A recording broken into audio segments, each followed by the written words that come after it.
কুমিল্লার সাবেক সংসদ সদস্য আকম বাহাউদ্দিন বাহারের বাড়ি ও মহানগর আওয়ামী লীগ অফিস ভাঙচুর করে আগুন দেওয়া হয়েছে। এর আগে ৫ আগস্ট আওয়ামী লীগ সরকারের পতনের পরও ওই বাড়িতে ভাঙচুর ও লুটপাট করা হয়েছিল। বুধবার দিবাগত রাত ১টার দিকে কুমিল্লা নগরের মুন্সিফবাড়ি এলাকায় অবস্থিত বাহাউদ্দিনের বাড়ির জানালার গ্রিল ভাঙার চেষ্টা করেন বিক্ষুব্ধরা।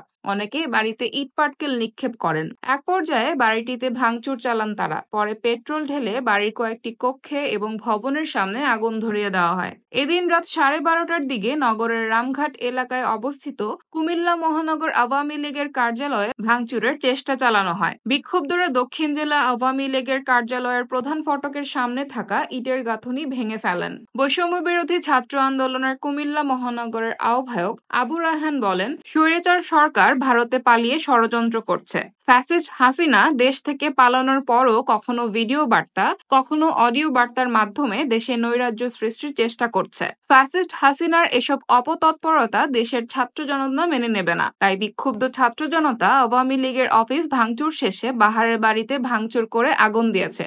সাবেক এমপি বাহার বছরের পর বছর ধরে কুমিল্লার মানুষের ওপর অত্যাচার ও নির্যাতন চালিয়েছে।